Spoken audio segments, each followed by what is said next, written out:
Selamat siang, pemirsa eh, investor saham yang budiman. Ketemu saya lagi Budi Setianto, kreator dari Easy Stock. Pada kesempatan siang ini, saya ingin membahas saham-saham pilihan dari Easy Stock yang berlaku untuk 1 minggu ke depan. Saham-saham yang kami pilih adalah saham-saham yang sudah merilis laporan keuangan tahunan, yaitu laporan keuangan per 31 Desember 2020. Saham-saham yang kita pilih adalah pertama saham Antam atau saham BUMN pertambangan penghasil emas dan nikel. Kedua saham Mika atau saham rumah sakit. PRDA juga saham yang terkait sama medical clinic, laboratori. Dan yang terakhir saham WG itu adalah anak perusahaan daripada perusahaan BUMN.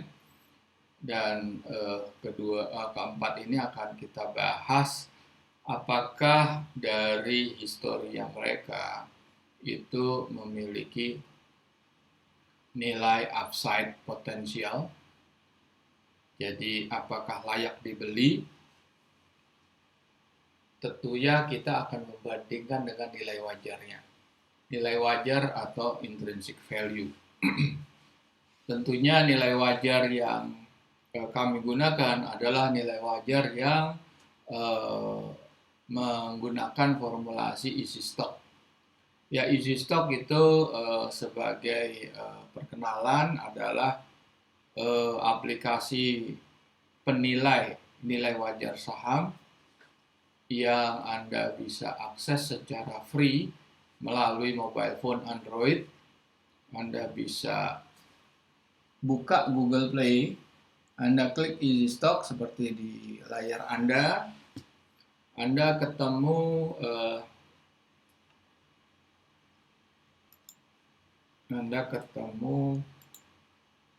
lingkaran warna hijau dan merah, itu tulisan Easy Stock. Anda klik di situ, Anda download. Ya, Anda download.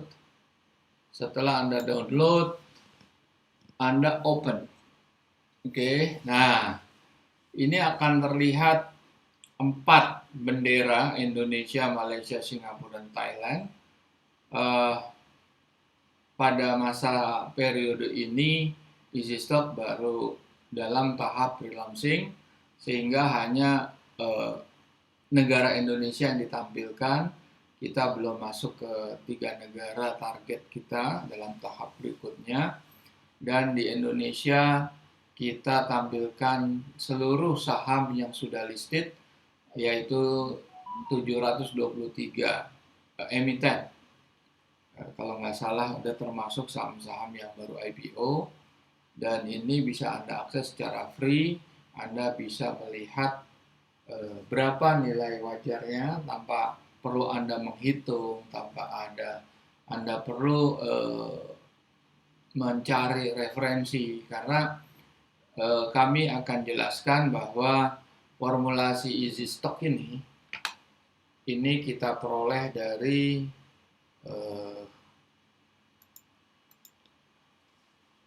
beberapa tokoh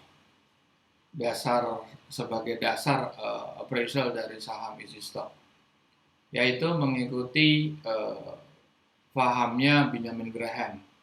Benjamin Graham itu adalah penulis buku investment classic yang berjudul Security Analysis dan Intelligent Investor.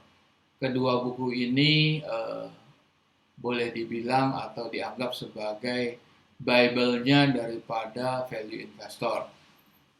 Benjamin Graham adalah seorang profesor di Columbia University, USA, yang hidup di masa tahun 1940-an, dan beliau juga merupakan, selain dia guru besar, profesor, dia pengarang buku, juga dia memiliki perusahaan sekuritas. Dan beliau adalah guru daripada Warren Buffett. Bukan hanya guru di sekolah, tapi juga Warren Buffett itu magang di perusahaan sekuritasnya Benjamin Graham. Warren Buffett tentunya para pemirsa sudah mengenal, adalah seorang yang selama 40 tahun terakhir berada di daftar 10 besar orang terkaya di dunia. Dan uniknya Warren Buffett ini hanyalah satu-satunya yang hanya mencetak kekayaan itu berasal dari investasi saham. Sedangkan orang-orang terkaya di dalam 10 besar itu seperti Bill Gates, Elon Musk, Jeff Bezos, Mark Zuckerberg, itu mereka meng-create their own entity from scratch. Mereka membangun dari awal sehingga menjadi perusahaan raksasa seperti Amazon, Facebook, Microsoft, dan lain-lain. Hanya Warren Buffett yang hanya mencetak kekayaan yang luar biasa dari jual beli saham. Tentunya apa yang kami adopt, yaitu formula daripada penilai harga saham itu sudah disampaikan oleh Warren Buffett di dalam bukunya berjudul Warren Buffett Speak, penulisnya Janet Low, bahwa dia menyatakan gaya investasinya dia ada 85% berasal dari Benjamin Graham dan 15% berasal dari Philip Fisher. Oke, ya ini Benjamin Graham ini adalah yang menciptakan atau memformulasikan pengolahan daripada faktor-faktor internal perusahaan yang berupa kinerja keuangan dan faktor-faktor eksternal seperti tingkat suku bunga, government bond, dan lain sebagainya, itu untuk menghasilkan output nilai wajar saham, intrinsic value atau true value daripada saham. Nah, Warren Buffett itu 15%-nya atau sisa daripada gaya investmentnya adalah dipengaruhi oleh Philip Fisher. Philip Fisher adalah seorang penulis buku yang juga pemain atau pemilik daripada perusahaan security, yaitu bukunya yang berjudul Common Stock and Uncommon Profit. Ini juga buku investment klasik yang kalau nggak salah sih sekitar tahun 1950-an.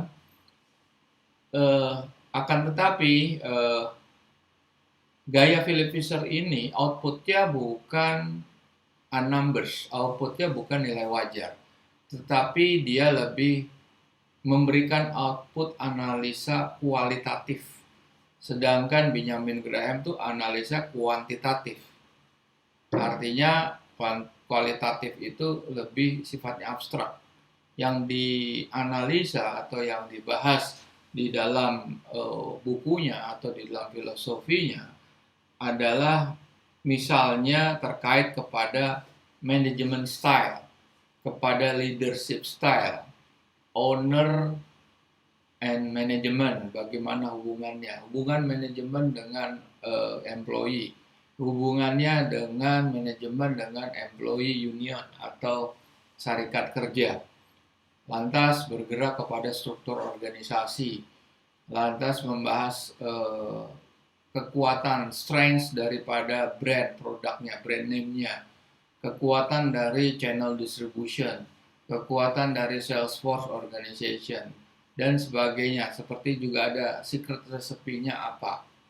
Nah, Warren Buffett itu dengan gaya yang 85%, otomatis dia berorientasi kepada numbers. Numbers adalah nilai wajar. Yang dibandingkan adalah harga beli dia dan nilai wajarnya.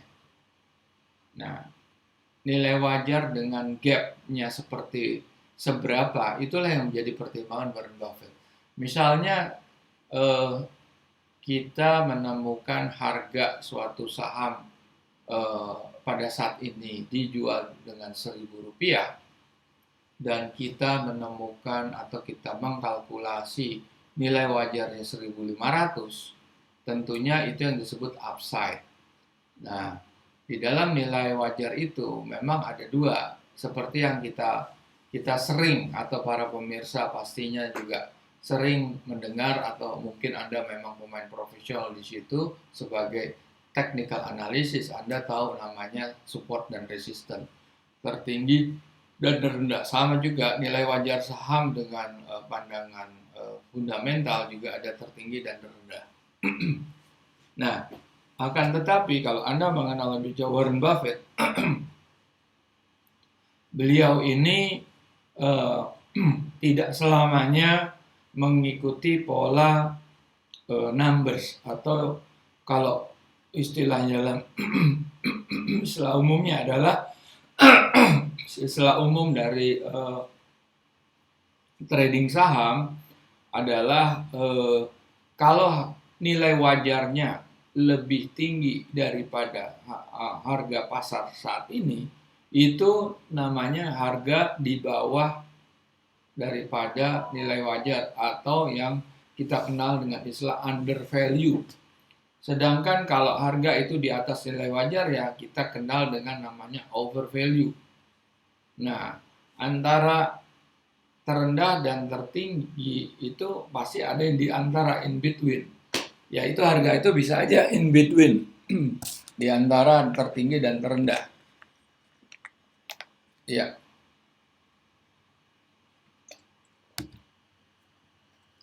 Baik, kita lanjutkan. Dari aplikasi yang Anda bisa akses secara free, yaitu EasyStock, Anda sudah tinggal menikmati hasil akhir, yaitu nilai wajarnya berapa. Anda tidak lagi harus menghitung, karena kita sebagai kreator EasyStock juga sudah memperoleh intellectual property right untuk formulasi kita di EasyStock selama 50 tahun mendatang, dan hak-hak intelektual itu atau intellectual property right itu memang kami mengkreasi gabungan daripada formulasinya Benjamin Graham dan formulasinya Warren Buffett. Oleh karena itu makanya Benjamin Graham dengan buku Security Analysis, Warren Buffett itu bukunya Warren Buffett Way. Itu Anda bisa menemukan, dan Anda bisa aja mengolah dari sana. Anda bisa mengkonfirmasi formulasi kita, tetapi saya sarankan daripada Anda susah-susah, lebih baik Anda tinggal menggunakan atau terima jadi. Ya, formulasi yang kita tampilkan di dalam layar Anda, di depan layar Anda ini adalah flow dari how stock valuation works. Ya, dasar atau bahan baku daripada formulasi nilai wajar saham adalah laporan keuangan. Laporan keuangan itu adalah quarterly financial report yang dirilis oleh Bursa Efek Indonesia. Apabila masih belum lengkap, bisa jadi data laporan keuangan itu dirilis oleh official company website. Nah, ini quarterly financial report adalah suatu mandatori. Kalau emiten itu tidak merilis laporan keuangan, akan kena sanksi berupa denda. Ya, ini sudah ketentuan sebagai perusahaan milik publik, mereka wajib merilis laporan keuangan in time. Jadi di dalam waktu yang ditentukan. Ya, ada 4 periode. Pertama adalah kuartal ke-1, laporan keuangan itu selesai dibuat itu tanggal 31 Maret, dan dirilis itu bisa aja antara 1 sampai 1,5 bulan kemudian. Begitu juga laporan kuartal kedua dan ketiga. Laporan kuartal kedua adalah laporan semester yang berakhir 30 Juni 2021 nanti. Kalau laporan keuangan kuartal ketiga adalah 30 September. Dan laporan tahunan adalah laporan 31 Desember setiap tahunnya. Dan perlu yang kami sampaikan di sini, laporan per kuartal itu di dalam formulasi kami itu akan di-annualize, artinya akan disetahunkan atau dijadikan 12 bulan. Kalau laporan keuangan Q1 itu kan 3 bulan, Januari sampai Maret, itu akan kami kali 4 supaya jadi 12 bulan. Kalau laporan 1 semester ada laporan setengah tahunan, berarti dikali 2. Laporan kuartal ketiga itu laporan 3/4 tahun, berarti kami harus kalikan 4/3. Kalau Anda sudah menerima laporan keuangan tahunan, nah itu udah tidak perlu Anda melakukan annualize lagi karena sudah setahun. Dari display yang Anda lihat, itu kami akan menarik key financial parameter atau mengolah key financial parameter dari profit and loss statement, dari cash flow statement, dan dari balance sheet. Dan itu ada auditor notes. Nah, sebelum kita lanjut, jadi gini, laporan keuangan itu ada 2. Laporan keuangan yang seperti di layar Anda yang kami tunjukkan ini adalah laporan keuangan short list. Laporan short list ini umumnya yang sering Anda temukan di media cetak seperti koran Media Indonesia, Jakarta Post, dan lain-lain. Dan itu hanya 1 lembar. Isinya adalah profit and loss, balance sheet, cash flow yang kurang lengkap, dan perubahan ekuitas. Sedangkan Easy Stock tidak bisa menggunakan laporan short list ini. Easy Stock menggunakan laporan long list ya seperti ini. Nah, laporan long list ini banyak data-data yang tersembunyi, data-data yang komprehensif terdapat di catatan auditor, sehingga apa yang kami tampilkan sebagai nilai wajar itu sudah mengandung atau sudah menggunakan banyak parameter-parameter yang pada umumnya itu digunakan sebagai accounting trick atau window dressing. Ya, sebagai contohnya, ada perusahaan yang penjualannya tidak ada tapi ada labanya. Dia tidak menjual tapi bisa mencetak laba. Itu dari mana? Atau dia tidak ada penjualan, ada biaya 2 miliar, tapi ruginya cuma 1/4 miliar. Secara logika kan nggak masuk akal. Kalau kita hanya melihat poin-poin daripada penjualan, laba kotor, dan laba bersih, itu tidak relevan. Kita harus lihat semua komponen di dalam itu. Dan perusahaan-perusahaan seperti itu umumnya ada di section di pendapatan dan biaya lain-lain. Nah, itu biasanya itu mungkin saja ada tertampil di laporan shortlist, tapi pada umumnya kita harus memiliki yang long list supaya kita bisa mencari data-data parameter keuangan yang lebih lengkap. Nah, itu laporan-laporan keuangan seperti itu yang long list itu bisa juga bertentangan dengan analis-analis umum yang banyak menggunakan analisa fundamental untuk menemukan nilai wajar ya dengan metode price earning ratio. Itu hanya earningnya aja, dia tidak lihat accounting trick di situ. Ada yang menggunakan EBITDA, earning before interest, tax, amortization, depreciation. Itu sama sekali mengabaikan sisi hutang. Nah, di dalam isi SOC itu kita komprehensif antara semua hal, yaitu profit and loss, cash flow dari sisi earning dan balance sheet. Nah, dari sisi earning, untuk kita menemukan namanya free cash flow, itu kita harus memasukkan namanya depreciation. Nah, depreciation itu lawannya apa? Capital expenditure. Capital expenditure ini sering diabaikan oleh para analis yang beredar secara umum. Itu dianggap biaya-biaya yang secara rutin dibiayai oleh pihak ketiga, yaitu dengan hutang, baik itu dengan obligasi atau dengan hutang perbankan.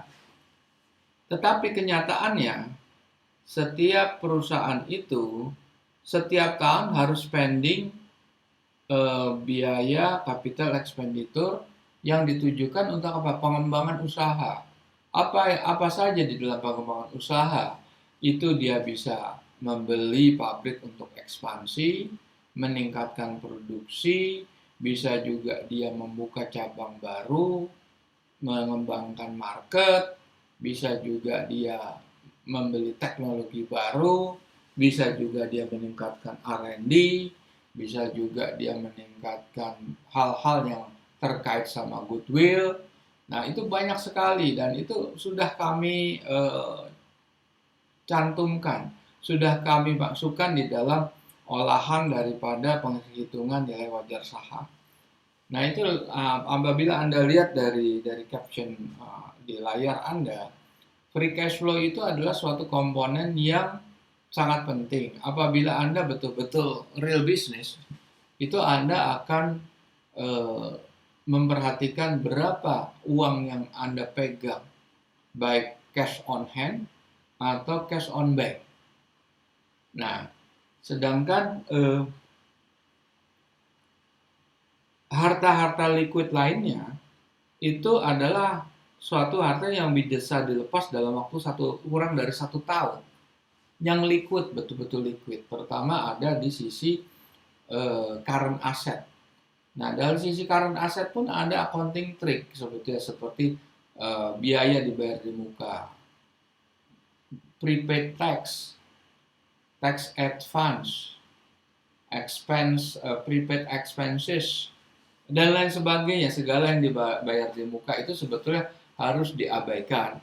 Itu dari sisi net current asset. Makanya kita sebut namanya net current asset, bukan current asset, tapi net. Nah, karena kita melihat yang liquid di situ. Nah, kemudian tentunya kita juga dari sisi earning kita juga sudah mengidentifikasi account trick lain seperti pendapatan lain-lain yang tidak ada relevansinya dengan core bisnisnya. Artinya itu non-recurring. Nah, non-recurring itu maksudnya hanya incidental, hanya pada waktu-waktu tertentu, bukan core bisnisnya. Misalnya perusahaan mie instan itu sebetulnya dia secara pendapatan kotor dia negatif atau rugi, tetapi dia mencetak laba. Labanya dari apa? Penjualan tanah. Labanya dari mana lagi? Penjualan fixed asset. Apa itu? Armada mobil, armada angkutan, dan lain sebagainya. Itu sesuatu yang tidak relevan dan itu harus diabaikan. Begitu juga sebaliknya. Perusahaan yang mencetak real laba yang sebenarnya lebih besar, ternyata dicatatkan lebih kecil. Kenapa dicatatkan lebih kecil? Karena ada expenses lainnya yang terkait sama kerugian penjualan aset, kerugian selisih kurs. Nah, selisih kurs ini memang hanya accounting trick, hanya catatan akuntansi. sebetulnya secara real cash itu tetap ada.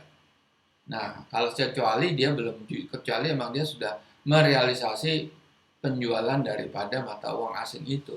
Karena mata uang asing itu sifatnya berfluktuasi. Begitu juga nilai-nilai wajar lain, nilai wajar persediaan, nilai wajar tanah dan lain sebagainya itu biasanya berfluktuasi juga. Nah, di sini kami sudah memperhitungkan segala sesuatunya sehingga kami memperoleh namanya free cash flow, dan free cash flow itu kami eh, kombinasikan dengan average industry growth atau pertumbuhan average dari perusahaan-perusahaan sejenis. Nah, ini kan tergantung dari jenis perusahaan apa yang Anda analisa. Dari sisi balance sheet, kita akan meroleh net working capital, yaitu perbandingan net current asset dengan current liabilities, dan kita terakhir kita menemukan nilai likuidasi yang menghasilkan surplus atau defisit dari balance sheet. Nah, kedua komponen ini kita kombinasikan dengan government bond yield. Nah, government bond yield ini bisa kami jelaskan seperti ini. Ini kita masuk ke screen. Saya menampilkan dua grafik di sini. Pertama, di atas grafik SUN. SUN itu surat utang negara. Itulah namanya government bond. Yieldnya itu adalah imbal hasil dari 10-nya itu tenor 10 tahun.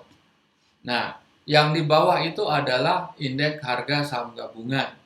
Nah, kalau kita perhatikan daripada dua grafik ini periode 2020 Januari sampai Januari 2021. Nah, itu terlihat bahwa di awal 3 bulan pertama itu government bond naik sangat signifikan. Dalam 3 bulan pertama itu antara 40 atau lebih, 40%.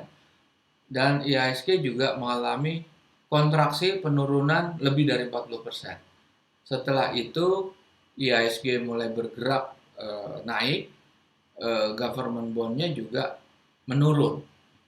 Nah, ini kan kelihatan ini ada terjadi pergerakan atau perpindahan. Perpindahan ini disebut perpindahan dana switching dari pasar uang ke pasar modal atau pasar modal ke pasar uang. Tergantung. Kalau pasar modal tertekan, ada ininya, ada triggernya. Triggernya apa? Bisa jadi government bond yield itu naik. Nah, faktor di dalam government bond itu apa? Dan siapa yang menggunakan government bond yield itu? Government bond yield itu adalah suatu alat ukur investor global untuk sebagai dasar mereka untuk memutuskan masuk ke atau memindahkan investasinya atau menginvestasikan dana baru ke dalam suatu negara. Nah, umumnya negara yang ya tetap negaranya dia juga diukur dari tingkat government bond. Negara orang lain juga seperti itu. Jadi government bond itu adalah ukuran country risk sebetulnya. Nah, apa aja komponen di situ? Komponen itu yang jelas pasti tingkat suku bunga, tingkat inflasi, tingkat current account deficit, tingkat foreign exchange rate, foreign reserve. Banyak sekali di situ. Jadi ini sudah sangat komprehensif, dan government bond itu berubah setiap hari. Karena government bond itu ditenderkan tiap hari oleh central bank, oleh Bank Indonesia, dan itu hasilnya resultnya itu adalah end of the day, seperti after hours, misalnya jam 5, jam 4, dan lain sebagainya. Nah, di sini di formulasi kita sudah masuk dalam easy stock. Di dalam ini, nah easy stock yang nanti akan kita bahas lebih dalam lagi, itu di dalam easy stock itu government bond yang berubah setiap hari, ini juga secara robotik juga dimasukkan ke dalam perhitungan dari nilai wajar. Makanya nilai wajar daripada easy stock itu berubah tiap hari. Cuma berubahnya tidak real time, dia berubah after hours. Kalau pergerakan saham itu kan berubah tiap detik, karena supply and demand, buy and sell itu bisa terjadi at any time, setiap detik, setiap menit, dan lain sebagainya. Nah, dari dua komponen yang kita kombinasikan dengan government bond yield, kita diskon faktorkan, kita proyeksi selama 10 tahun ke depan, dan kita menggunakan formulasi margin of safety sebagai risk management di dalam menilai suatu true value atau nilai wajar sahamnya. Nah, di situ bisa Anda lihat di dalam aplikasi Easy Stock Mobile. Nah, di dalam screen ini kita masuk dulu ke ini. Di bawah itu ada menu namanya Forecast Simulator.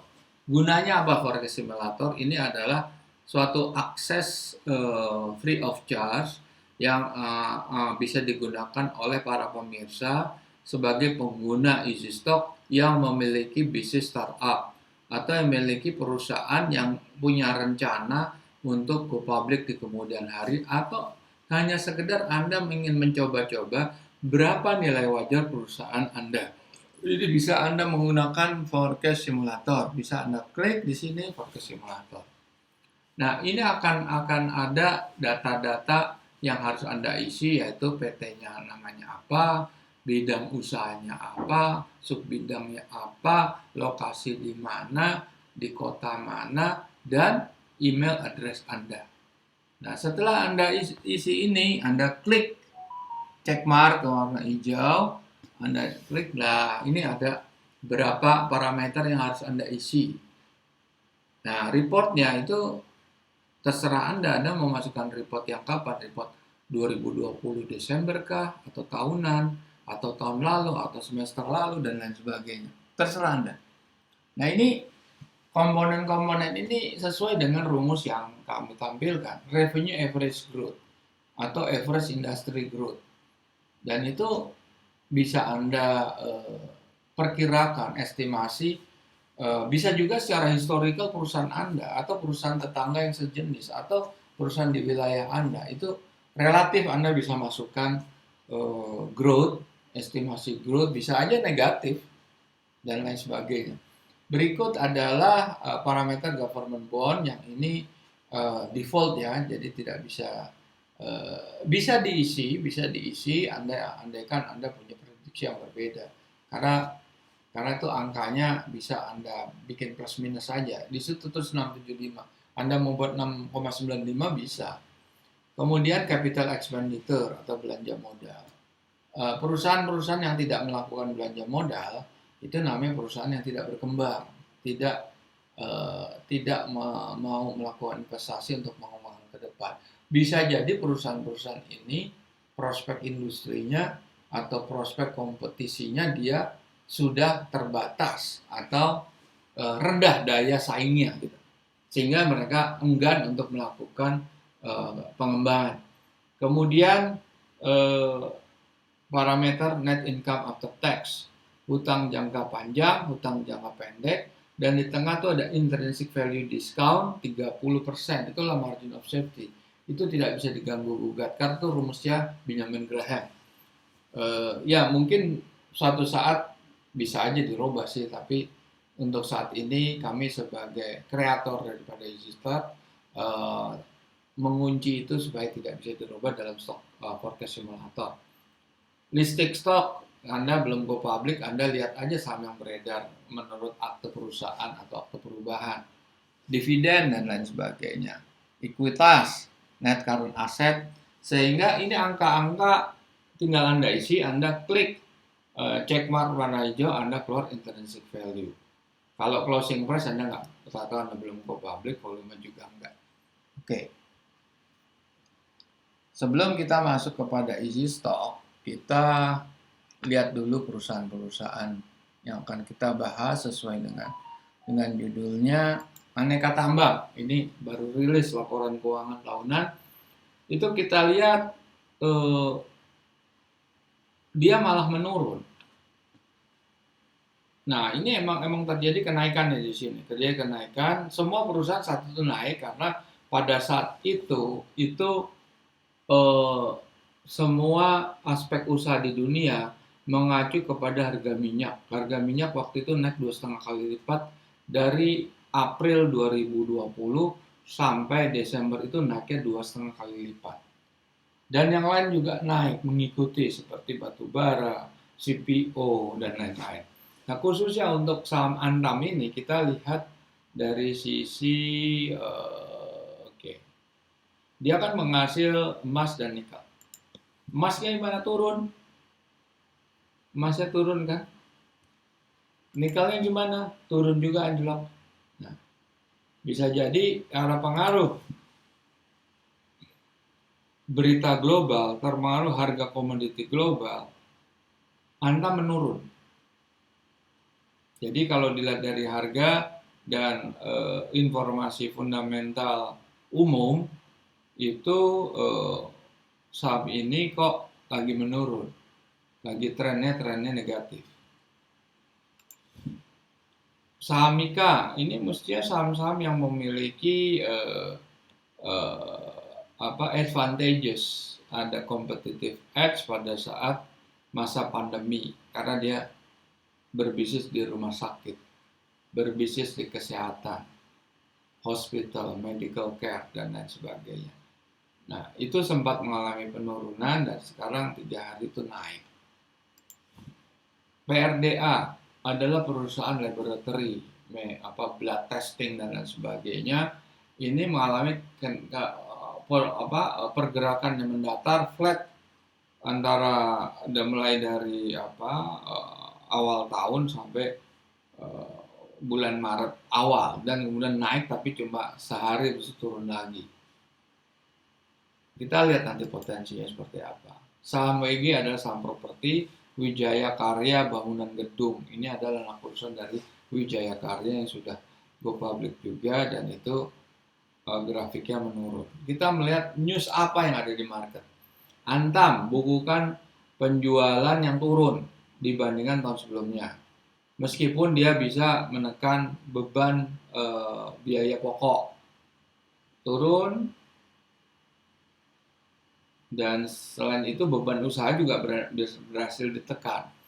Tapi karena harga komoditinya itu turun, otomatis karena perusahaan kayak Antam itu banyak berorientasi pada ekspor base yang dinominasi dengan mata uang asing, otomatis kalau harga komoditi price-nya turun, tentunya ukurannya adalah sampai saat ini ada US dollar. Kalau US dollar-nya turun atau harga komoditasnya turun, itu otomatis perkalian ke dalam rupiahnya kan dia akan mengecil. Kecuali pada saat yang sama rupiah menguat. Rupiah melemah justru. Kalau rupiah melemah artinya nilai dolar itu menghasilkan rupiah yang lebih besar. Oke. Saham Mika pendapatannya meningkat 7% dari tahun sebelumnya dan membangun rumah sakit baru. Kita lihat nanti Mika. PRDA mencetak pendapatan kenaikan 7,5%. Nah, meningkat dibandingkan tahun sebelumnya. Laba bersihnya juga naik sebesar 28%. Sangat lumayan, bagus. Laba naik signifikan. WG Wijaya Karya meraih laba bersih setara dengan 113% dari target revisi, yaitu ada kenaikan 13%. Oke. Di sini kita sudah bahas, oke. Berikut. Ini adalah data-data keuangan, tetapi mungkin Anda tidak perlu Anda bisa aksesnya di Easy Stock, misalnya Aneka Tambang, Antam.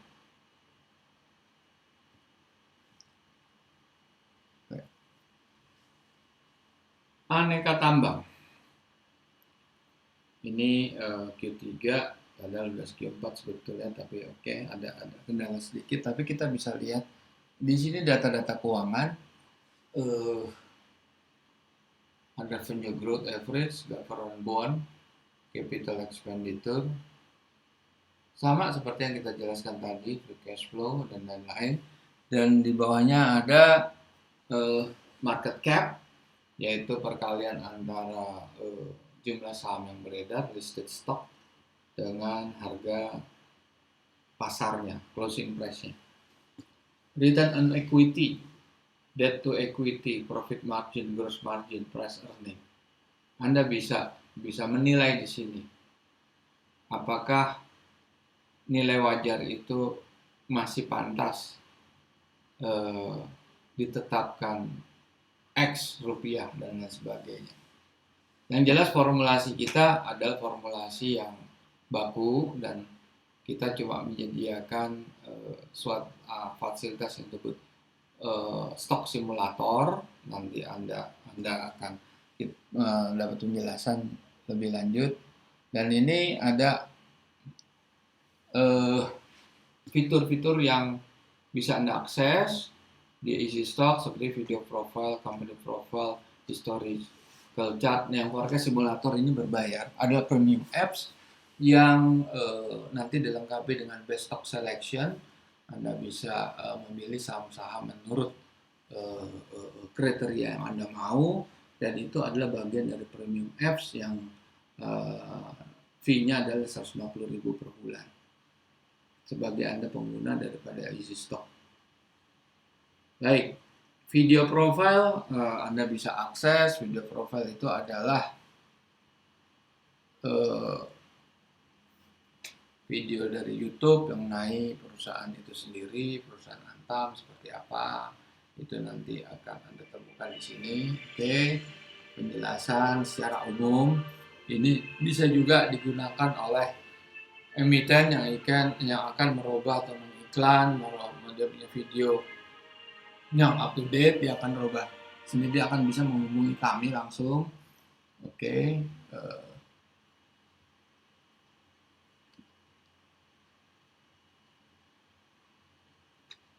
Oke, ini kita coba isi. Oke, tadi kan ada Antam, ada video profile, ada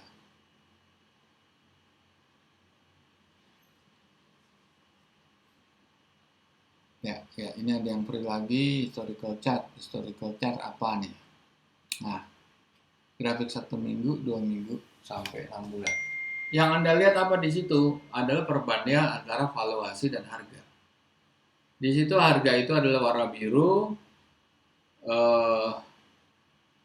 harganya warna biru, dan hijau sama merah itu adalah valuasinya, higher band dan lower band.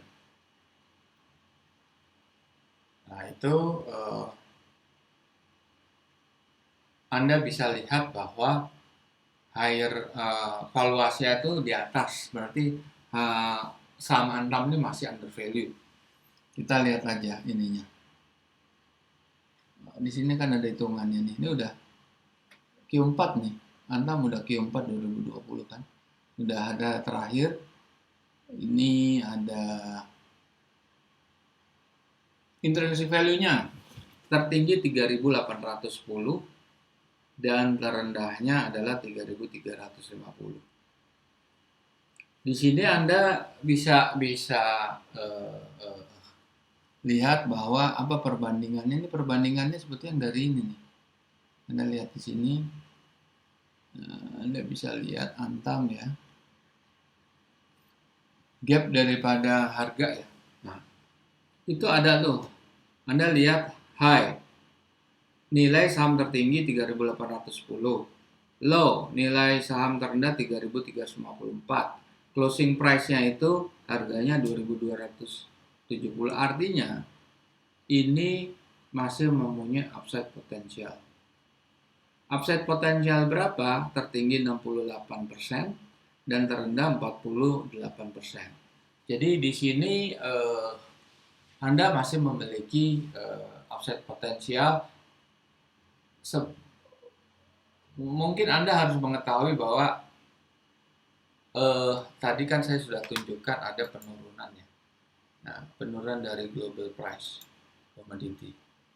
Ini nikel, ini gold. Ini adalah komoditas utama. Jualan utamanya Antam itu adalah emas dan nikel. Nah, di situ eh,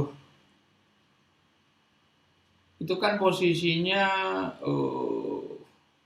mulai menurun itu dari awal tahun atau akhir pada Desember ya. Kalau di sini menurunnya itu kapan? Menurunnya di posisi bulan Maret. Penurunannya seperti apa? Sesaat atau konsisten turun? Atau hanya insidentil? Nah, ini sedangkan laporan yang kita pakai adalah laporan per 31 Desember 2020. Ya memang nggak up to date dari kondisi sekarang. Karena laporan keuangan yang keluar tuh nanti. Closing laporan keuangan aja 31 Maret. Sekarang masih posisi 17 Maret. Dan nggak mungkin bisa rilis tanggal 1 April, nggak mungkin. Rilisnya itu adalah 1 bulan kemudian. Baru bisa dirilis sama BJ. Tapi kalau Anda adalah seseorang yang berasal dari emiten tersebut, Anda pasti tahu. Atau Anda pegawai daripada emiten tersebut, Anda ingin mengecek izin stok, Anda tahu bahwa laporan keuangan itu sudah bergerak angkanya, gitu. Karena sudah realisasi, sudah ada reportnya. Nah, itulah makanya kami sediakan namanya stock forecasting. Nih, forecast simulator, stock simulator. Nah, stock simulator di sini, oke, ini agak lambat. Stock simulator, forecast simulator. Nah, bisa aja Anda membawanya prediksi yang beda. Ini kan 3.800 ya. Anda bilang salesnya nggak segini, salesnya minus 5%. Oke, kita coba tadi 3.800, salesnya minus 5, government bondnya sekarang naik jadi 7,5. Kita lihat tadi 38 ya. Kita robah aja dua komponen itu. 7,5 minus 5 berapa? Turun 1.000. Apakah sedrastis itu kah? Kita nggak tahu. Your call. Anda yang bisa memprediksi ini. Andai kan Anda tidak setuju Anda merubah. Terlalu inilah, jangan 5%. 2% tumbuh. Dan ini 7. 38 yang pertama ya. Tadi kan turun 1.100. Jadi dua komponen ini sangat sensitif. 1.900. Sensitif sekali dia. Sensitif sekali sebetulnya. Your call. Anda mau beli saham ini apa enggak? Kalau Anda beli dan Anda pikir revenue growth-nya 2% bukan 9%, dan government bond-nya itu di 7%, ya kita rubah lagi coba. Forecast simulator, janganlah 6,7. Ini 3. Berapa? Apa yang terjadi di sini? 2183. Berarti mungkin lebih baik apa? Tunggu harga makin turun untuk Anda beli. Kalau perhitungan defaultnya berdasarkan laporan keuangan 2020, laporan tahunan 2020 kemarin, itu tadi kan 3.300 ininya, nilai wajarnya. Harganya 2.270, which is under value ya. Tapi kalau Anda modifikasi akan beda. Nah, di sini uniknya daripada istimewa dari alat forecast simulator. Nah, Tentunya kami akan ini lagi akan sorry, keluar dulu, quit dulu. Oke. Di sini ada fitur best selection.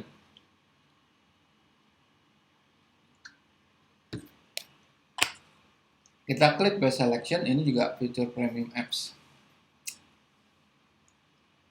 Di best selection ini Anda bisa mensort by apa? Under value, over value, by dividend, ranking dari harga, volume, directionnya highest sama lowest. Stock price-nya berapa? Current asset-nya berapa? Ini banyak sekali barnya. Malah Anda bisa volume berapa? Anda lihat mining. Bisa ada mining. Mining mau apa? Coal mining. Anda mau apa? Bisa mining service, coal concession.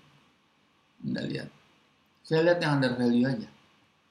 Under value yang volumenya besar. Volumenya 2 juta. Oke, apply filter. Nah ini saham-sahamnya. Antam nggak masuk ya? Mungkin volumenya kecil tadi ya. Antam bukan coal concession, sorry. Antam tuh tambang emas. Nah inilah, Anda bisa gunakan ini, Easy Stock.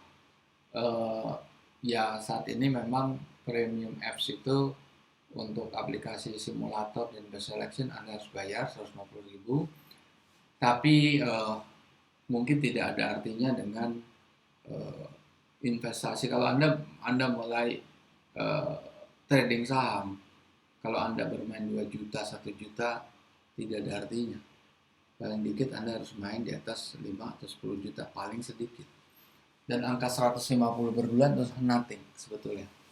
Dan Anda bisa gunakan ini,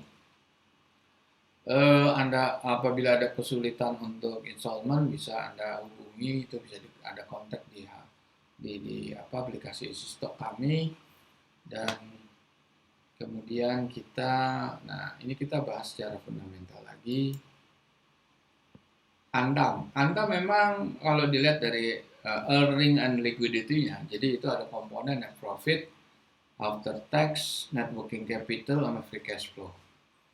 Kalau dilihat dari free cash flow-nya naik, net working dan capital-nya turun, net profit naiknya tipis. Itu Antam. Kalau Mika, nah itu memang kuat sekali dia di neraca, semua dalam kondisi naik semua. Tapi kita lihat di sini, Mika itu apa ya? Mika. Apakah Mika secara nilai wajarnya berapa sih? Wah, sorry ini keluar dulu.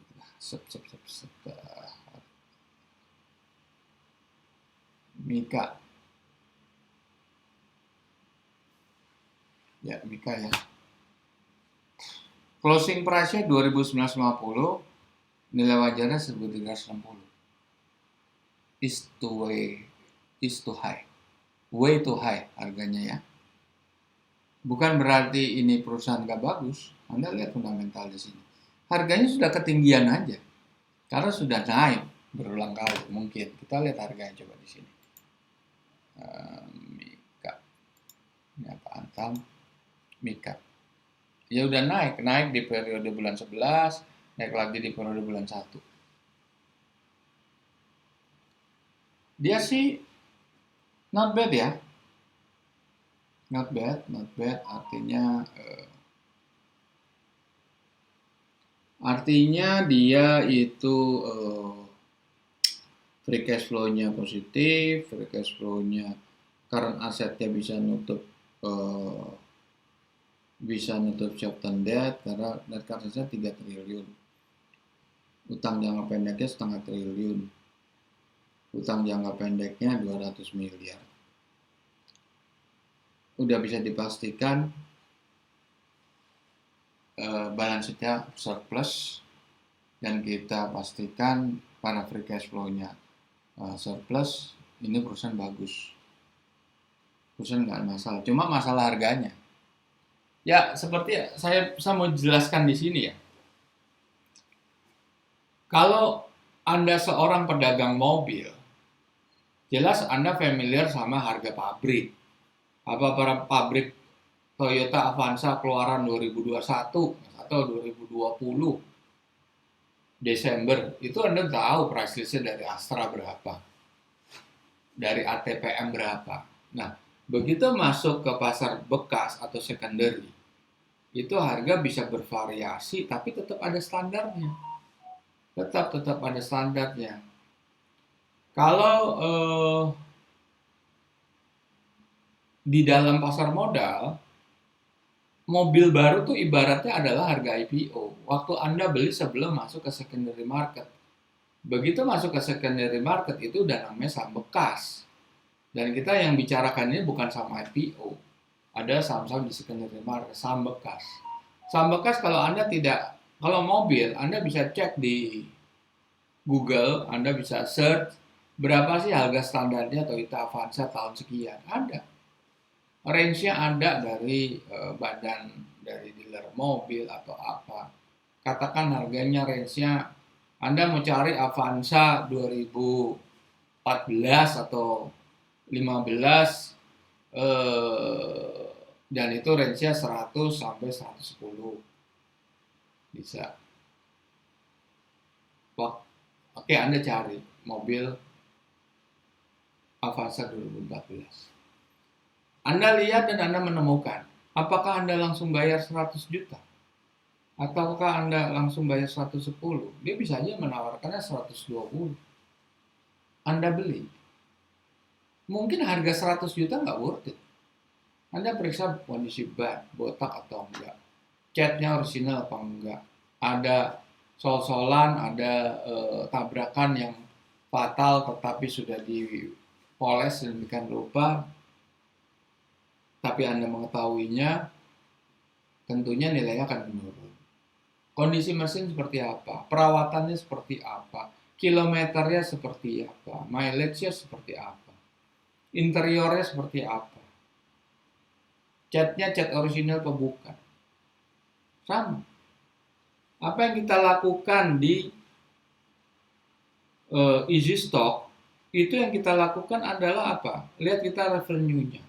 Kita lihat net profit after tax, kita lihat pendapatan dan biaya lain-lain, kita lihat depresiasi, kita lihat NPL atau non performing loan. Kita masuk loh di dalam saham perbankan itu mana kelihatan non performing loan di laporan di media Indonesia, nggak bakal ketahuan. Padahal itu sangat berpengaruh. Atau jumlah piutang yang sudah jatuh tempo dan mengalami penurunan nilai, biasanya lebih dari 90 hari. Itu ada nggak? Nggak ada. Adanya di report long list. Nah, disitulah makanya Anda tidak perlu susah-susah menghitung. Tinggal kalau Anda masih kurang yakin, bukan kalau artinya kalau formulasi asal dari Benjamin Graham sama Warren Buffett, tidak ada keraguan di situ. Itu adalah suatu kombinasi yang kita buat. Tetapi bisa juga hasil laporan input daripada bahan baku daripada pengolahan nilai wajar ini bisa aja sesuatu yang datanya menurut Anda tidak up to date. Karena data 31 Desember, sekarang udah bulan Maret. Tapi sebagai kreator dari easy stock, kami tidak bisa, kami tidak akan istilahnya, kami tidak akan melakukan asumsi-asumsi di luar daripada laporan resmi yang kami peroleh. Dan laporannya harus long list. Kita tidak akan mengentertain dengan laporan short list. Jadi kondisi kami memang berdasarkan rule. Rule-nya harus seperti itu. Kalau Anda tidak puas, Anda ada punya pendapat lain, masuklah ke dalam stock simulator. Di situ Anda rubah sendiri. Yang penting kan saya sudah jelaskan bahwa formulasinya adalah seperti ini. Nah, dan ingat, ini saya kasih gambaran. Kondisi secara umum di pasar modal dunia. pemainnya, komposisi pemain 10% itu investor real atau investor institusional, investor kakap atau mafia. Dikenal sebagai apa? Penggerak pasar, penggoreng saham. Itu 10%. 90% ya mungkin para pemirsa retail investor, spekulan, individual investor. Dan kondisi yang sama di dunia itu, retail investor investor real itu menguasai 50% daripada peredaran uangnya di pasar modal. Jadi jangan heran, maka di Indonesia sebetulnya banyak hal-hal yang tidak favorable untuk para investor publik. Itu rata-rata perusahaan yang listed itu saham yang dijual itu jelas di bawah 40%. 20%, 30%. Artinya 80% atau kurang dari 80 itu dikuasai oleh investor pemilik. Di mana perlindungannya? Kalau di Amerika, sebagai contoh, General Electric 100% dimiliki publik. 100%, nggak ada pemilik lama tuh, nggak ada. Itu semua masuk dari publik semua. Saya kurang tahu ya persyaratan di Wall Street ya. Kayaknya sih lebih rigid. Yang dijual tuh minimal harus 40%. Di sini 20%-nya bisa jual ke market. Makanya perusahaan-perusahaan IPO yang banyak itu, yang ratusan di dalam periode 2019-2020 itu ratusan. Sekarang udah 723. Kira-kira 2 tahun yang lalu masih di level 400-500 kurang. Kira-kira segitu, udah ada 200-an yang masuk. Perusahaan-perusahaan itu kan rata-rata banyak perusahaan yang jelek. Artinya apa? Persyaratan untuk go public nggak seperti 5 tahun yang lalu, 10 tahun yang lalu. Artinya persyaratannya harus profitable in the last 3 years. Sekarang yang rugi saat ini aja bisa jual ke pasar modal. Ya artinya di sini kita memaklumi bahwa pemerintah itu membutuhkan dana. Pemerintah itu ingin menggerakkan sektor swasta, terutama sektor pasar modal yang lebih gampang dimasuki oleh retail investor. Jumlah investor di Indonesia juga naik, yang tadi cuma 1,5 juta sekarang udah 3,5 juta. Cuma dibanding dengan jumlah penduduk 280 juta, nothing. Cuma berapa persen? Beda sama Singapura, Korea. Penduduk cuma berapa? Penduduk 40 juta. Yang main saham 10 juta atau lebih. Di sini makanya banyak pendapat bahwa pasar modal adalah arena perjudian. Kemungkinan ya saya bisa setuju itu, memang perjudian bagi yang tidak tahu. Yang tidak tahu nilai wajar itulah perjudian. Seperti bisa Anda lihat di sini. Ini saham yang ekstrim ya. Saya mau lihat ya. Bumi Resources berapa sih?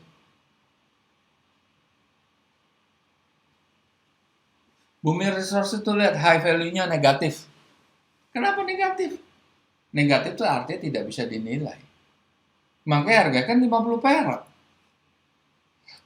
Anda lihat di sini. Anda coba hitung secara logika dasar aja. Dia punya free cash flow.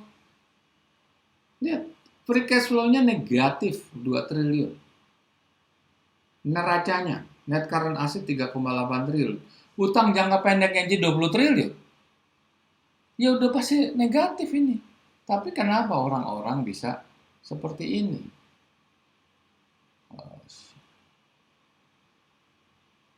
Chart.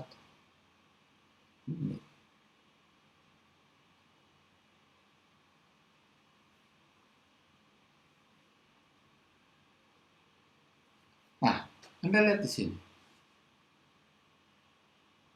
Nah, ini flat terus nih selama berapa bulan dia flat di 50 perak. Terus Anda masuk di level 80, naik 156, terus turun lagi sekarang 60. Bisa nggak Anda recover? Belum tentu. Bisa seumur-umur 60 lagi, kan ada yang goreng saham. Jadi, kondisi pasar modal dunia itu analisa ada dua, fundamental, teknikal. Mayoritas pemain saham dunia itu teknikal. Tapi teknikal ada dua, ada yang profesional, ada yang amatir. Profesional tentunya mereka sangat komprehensif. Mereka bisa mencetak keuntungan, bisa menjadi kaya raya dengan analisa teknikal. Tetapi yang bertahan selama 40 tahun kaya raya itu ada Warren Buffett. Dia adalah pahamnya fundamental. Apa yang dilakukan? Di situ ada analisa fundamental umum, ada analisa fundamental kualitatif, dan stock valuation. Kalau stock valuation, dia tahu angka numbers-nya, nilai wajarnya berapa, tertinggi berapa, terendah berapa. Kualitatif nggak ada, dia nggak tidak menghasilkan angka di situ. Yang ada kualitatif, abstrak. Analisa umum itu tidak kurang relevan dan datanya terbatas. Hasilnya juga nggak akurat. Nah, dengan saya memperkenalkan easy stock ini, saya bisa memberikan saran kepada Anda yang pasti lebih banyak berkiblat kepada analisa teknikal, chartis. Pakai aja alat easy stock sebagai apa? Alat ukur Anda. Kalau Anda mau beli, Anda mau masuk bumi, bisa aja saham itu naik. Anda punya informasi apapun, Anda lihat grafik Bollinger, stokastik, apapun di dalam itu. Anda bilang ini pasti naik. Sekarang kan sudah pilih. Kalau terjadi turun tiba-tiba seperti apa? Artinya, kalau nilai segini ya jangan main banyak-banyak. Don't put your all eggs on the one basket. Gitu kan? Jadi, easy stock bisa Anda pakai untuk sebagai complementary tools. Itu juga free of charge kok. Kecuali Anda mau bereksperimen dengan stock simulator. Anda mau bereksperimen dan best stock selection. Anda pilih-pilih yang rasio-rasio keuangan seperti apa. Your choice lah gitu. Jadi bisa jadi ini bukan the main tools tapi secondary tools, silakan. Anda bisa pakai, it's just for free. Oke, para pemirsa investor yang budiman, cukup sampai sekian. Saya undur diri dan kita ketemu di lain waktu. Assalamualaikum warahmatullahi wabarakatuh.